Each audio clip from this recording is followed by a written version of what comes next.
Hello, good morning, नमस्कार। आपका स्वागत है आपके अपने YouTube channel it's easy to learn 138 में। हमारा लक्ष्य आपकी तैयारी बेहतर नहीं बेहतरीन हो। आज हम पढ़ेंगे भारतीय संविधान का विकास कैसे हुआ। इस सेशन में शामिल हैं केवल 30 प्रश्न जो आपके लिए 1 या 2 नंबर पक्का करने वाले हैं। तो आइए इस सेशन को पूरा देखकर अपना नाम मेरिट लिस्ट में पक्का करें। Let's get started. आज का पहला प्रश्न है, किस अधिनियम के अंतर्गत पहली बार ब्रिटिश कंपनी के प्रशासनिक एवं राजनीतिक कार्य को मान्यता मिली। इसका उत्तर है रेगुलेटिंग एक्ट अधिनियम 1773। दूसरा प्रश्न है, किस अधिनियम के अंतर्गत बोर्ड ऑफ डायरेक्टर्स एवं बोर्ड ऑफ कंट्रोलर के पद को गठित किया गया। इसका उत्तर है पिट्स इंडिया एक्ट अधिनियम 1784। तीसरा प्रश्न है, किस अधिनियम के अंतर्गत भारत से बोर्ड ऑफ डायरेक्टर्स एवं बोर्ड ऑफ कंट्रोलर के पद को समाप्त किया गया। इसका उत्तर है भारत शासन अधिनियम 1858। चौथा प्रश्न, गवर्नर जनरल को पहली बार अध्यादेश जारी करने की शक्ति किस अधिनियम के अंतर्गत प्रदान की गई। इसका उत्तर है भारत परिषद अधिनियम 1861।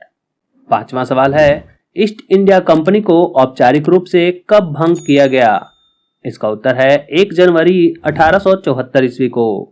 प्रश्न संख्या 6 है, किस अधिनियम के अंतर्गत बंगाल के गवर्नर को बंगाल का गवर्नर जनरल नाम दिया गया। इसका उत्तर है रेगुलेटिंग एक्ट अधिनियम 1773। सातवां प्रश्न, किस अधिनियम के अंतर्गत बंगाल के गवर्नर जनरल को भारत का गवर्नर जनरल कहा जाने लगा। इसका उत्तर है 1833 का चार्टर अधिनियम। आठवां प्रश्न, किस अधिनियम के अंतर्गत भारत के गवर्नर जनरल का नाम बदलकर वायसराय कर दिया गया। इसका उत्तर है भारत शासन अधिनियम 1858। प्रश्न संख्या 9 है, किस अधिनियम के अंतर्गत ईसाई मिशनरी को भारत आने की अनुमति मिली। इसका उत्तर है 1813 का चार्टर अधिनियम। प्रश्न संख्या 10 है, किस अधिनियम के अंतर्गत भारत का शासन कंपनी से छीनकर ब्रिटिश क्राउन के हाथों में सौंपा गया। इसका उत्तर है भारत शासन अधिनियम 1858।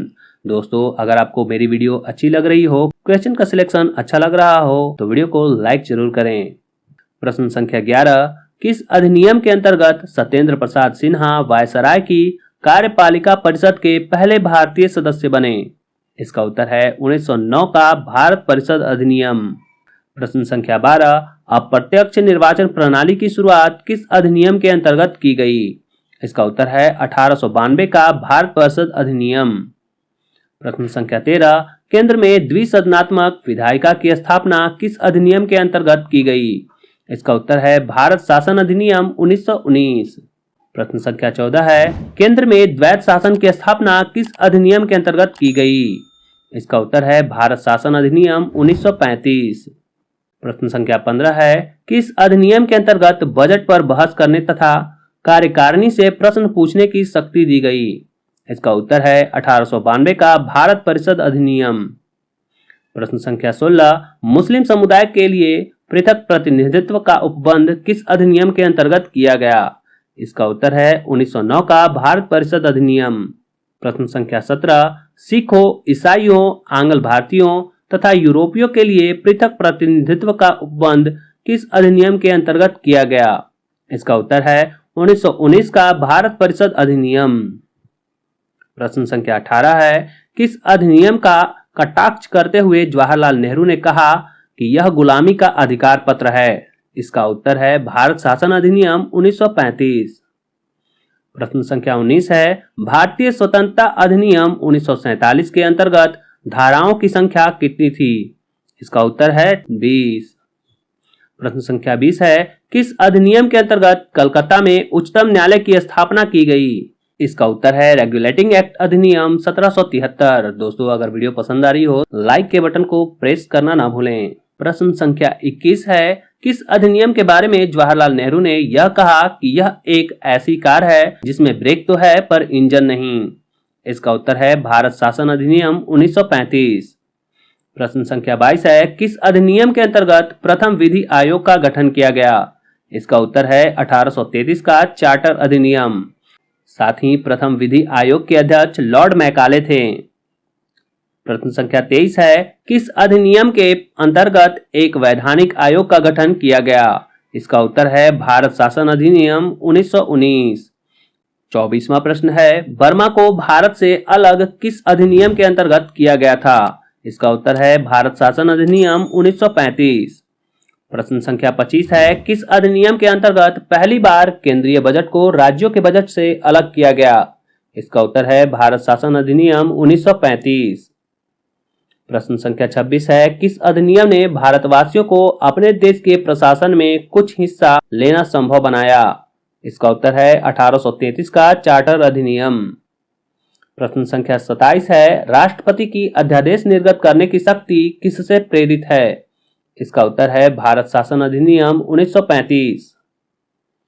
प्रश्न संख्या 28 है, अखिल भारतीय महासंघ स्थापित करने का प्रावधान किस अधिनियम में शामिल किया गया था? इसका उत्तर है भारत शासन अधिनियम 1935। प्रश्न संख्या 29 है, 1935 के भारत शासन अधिनियम के द्वारा स्थापित संघ में अवशेष शक्तियां किसको दी गई थी? इसका उत्तर है गवर्नर जनरल को। प्रश्न संख्या 30 और आज का आखिरी सवाल है, किस अधिनियम के तहत भारत में सचिव का पद सृजित किया गया?